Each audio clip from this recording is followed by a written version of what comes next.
بسم اللہ الرحمن الرحیم۔ تعلیمی اداروں سے متعلق فیصلہ بدھ کو ہوگا۔ شفقت محمود وزیر تعلیم نے کہا ہے کہ تعلیمی اداروں سے متعلق فیصلہ بدھ 24 مارچ کو ہوگا۔ وفاقی وزیر تعلیم شفقت محمود نے ٹویٹ کرتے ہوئے کہا ہے کہ صحت اور تعلیم کی وزراء کا اجلاس 24 مارچ کو NCOC میں ہوگا۔ اجلاس میں تعلیمی ادارے کھلے یا بند رکھنے سے متعلق فیصلہ ہوگا۔ وفاق وزیر کا کہنا تھا کہ بچوں، اساتذہ اور عملے کی صحت اولین ترجیح ہے۔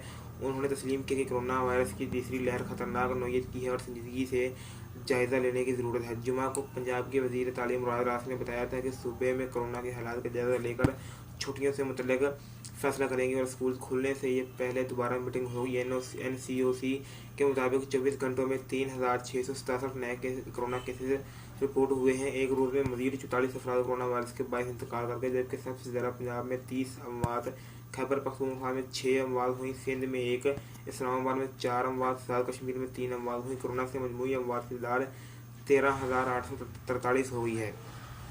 پاکستان میں گزشتہ 24 گھنٹوں کے دوران 41,960 ٹیسٹ کیے گئے، جبکہ ایک ملک میں کورونا کے فعال کیسز کی تعداد 31,107 ہو گئی ہے۔ اب تک کی ویڈیو میں اتنا ہی، ملتے ہیں اس طرح کی نیکسٹ ویڈیو میں، تب تک کے لیے دعا میں یاد رکھیے چینل ورلڈ نیوز 15 کو لازمی سبسکرائب کریں۔ Thank you so much. Video اچھی لگے تو کمنٹ کریں، لائک کریں، شیئر کریں۔ تھینک یو سو مچ۔ اللہ حافظ۔